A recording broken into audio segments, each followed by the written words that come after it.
Bienvenue sur Azimut, le podcast de l'orientation. Bonjour, je suis Abial Derès, auteur de livres sur la voix, comédienne, chanteuse et coach vocal. Nous voici déjà au 4e épisode de ce podcast thématique bien s'exprimer à l'oral. On avance. Nous avons déjà abordé la respiration, la résonance de la voix et le langage paraverbal. Aujourd'hui, nous allons nous concentrer sur le langage non-verbal. Le langage non-verbal, qu'est-ce que c'est ? Eh bien, c'est l'impression que vous donnez de vous aux autres par votre attitude physique et vos gestes. Attention, ce langage non-verbal est très important, car votre attitude, votre posture physique, c'est le premier contact que vous établissez avec votre interlocuteur. Avant même que vous ayez ouvert la bouche, celui-ci a déjà eu une première impression. Il est déjà influencé. Bien sûr, il faut partir du principe que votre interlocuteur, votre examinateur par exemple, a priori de bonnes intentions envers vous. Il souhaite votre réussite, il est votre allié. Cela ne vous empêche pas d'arriver avec une attitude d'ouverture et de respect quand vous pénétrez dans la salle d'examen par exemple. Tenez-vous droit, asseyez-vous calmement.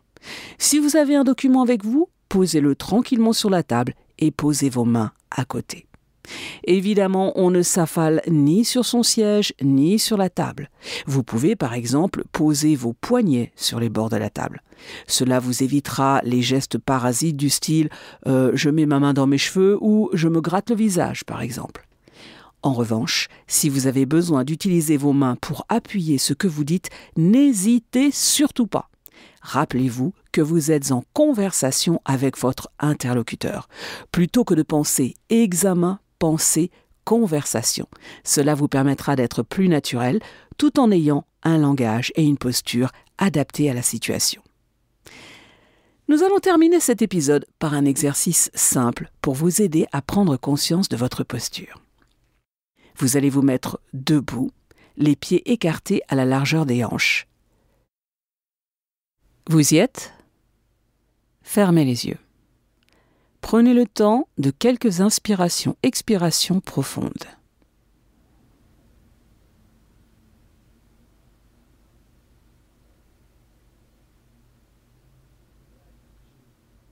Maintenant, concentrez-vous sur vos pieds, ou plus précisément, sur l'empreinte de vos pieds dans le sol.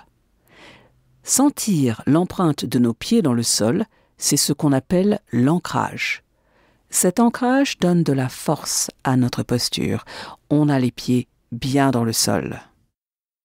Les yeux toujours fermés, imaginez que vous avez un fil invisible accroché en haut de votre crâne. Ce fil va vers le ciel. En visualisant cette image, vous vous redressez naturellement. Maintenant, prenez conscience de la contraction des muscles de votre dos quand vous vous tenez droit. Prenez une photo imaginaire de la façon dont vous ressentez votre corps en cet instant. Ouvrez les yeux, l'exercice est terminé. Désormais, dans la vie de tous les jours, essayez de retrouver cette sensation. Cela vous permettra petit à petit de vous tenir naturellement droit et surtout de vous rendre compte des moments où vous êtes un petit peu affalé ou voûté.